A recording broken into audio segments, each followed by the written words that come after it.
Alright everyone, today we're going to be talking about the Thypoch Simera 75mm 1.4 spherical lens for the Leica M-mount system. Now I was very fortunate. Thypoch actually reached out and said, hey, we want to send you this lens to test out, and if you want to make a review on it, you definitely can.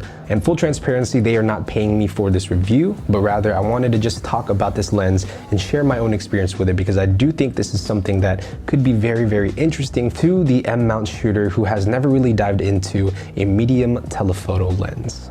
Now the first thing that I want to talk about is the size of this lens. M-mount lenses typically are always going to be more on the smaller side, but a 75mm for an M-mount most of the time is really long. But somehow Thypoch was able to kind of crunch this lens down, and it looks kind of big here because of the lens hood, but once you take it off, it really is the same size as some 50mm that I've seen from other competitive brands. But the lens itself has an all metal construction, a huge, beautiful chunk of glass there sitting up at the very front.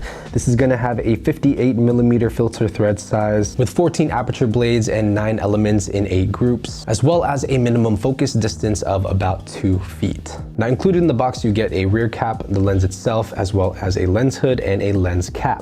But if you look closely here, this lens hood is actually pretty tall, and I think that's really what makes this lens look kind of big when you have it on your camera. Once you put that lens hood on, which by the way is constructed of metal, the lens transforms into something slightly larger, and for the most part you can shoot with it off, but if you are going to be photographing against the sun, you might need to keep the lens hood on to kind of alleviate some of that flare.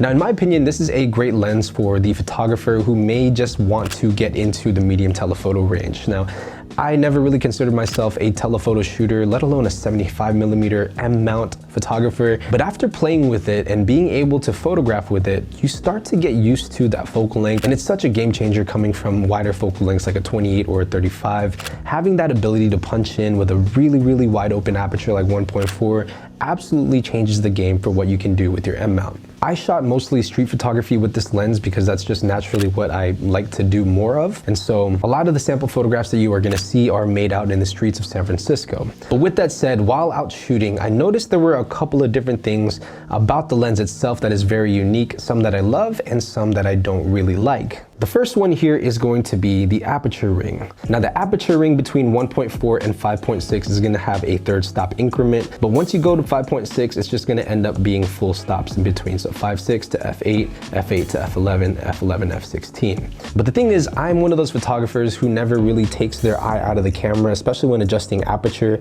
I kind of just have a feel for it and base it off of what I'm set to. So if I'm at 1.4 and I'm twisting my lens, sometimes it's hard to forget, oh, this is third stop increments, this isn't going to be a full stop, which in a lot of ways could potentially mess you up in your exposure. But it's really not a huge deal, and honestly, the aperture ring feels really, really smooth and really nice and clicky. Now this lens actually has something that is very unique and that I haven't really seen in any other lenses. Correct me if I'm wrong, but the hyperfocal scale is actually shown through this set of dots. So there's a little set of dots right there, and essentially when you turn that focus ring, it's going to display a red marker, and it's going to tell you basically the hyperfocal scale and the distance right there. So that's essentially going to be your hyperfocal scale. There's no markings in between the lens barrel there.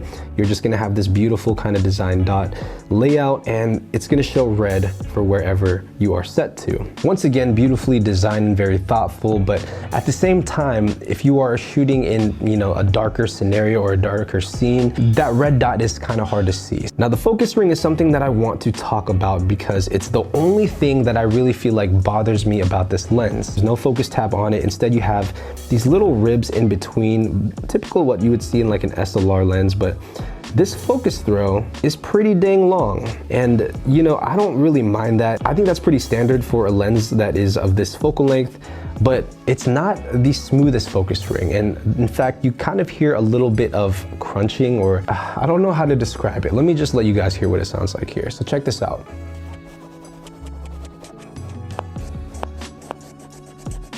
That was the only thing that bothered me while I was out making photographs with this lens. But overall, in terms of my shooting experience, I honestly absolutely really like the lens.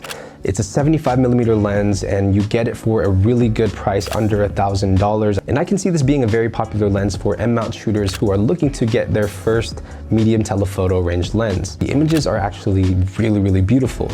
It's extremely sharp in the center, even opened up at 1.4. When you stop it down to 2.8, I think that's when you get the best all across the board sharpness, very shallow depth of field as well. And these images were all made on film, so it renders color really nice. I think it does lean a little bit more towards the warm side, but that's okay with me. I typically like that. And when you think about sort of the size of this thing without the lens hood, of course, and you know how you're able to go from a 28mm to a 75 and not really have to sacrifice the weight that you would with an SLR lens, for example, I think it's a really huge plus. And this is definitely a lens that I'm going to try to use more. I think the 75mm focal length for street photography especially can be extremely fun.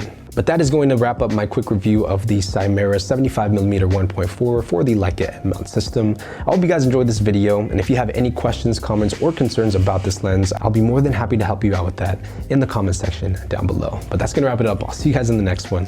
As always, Minolta Gang.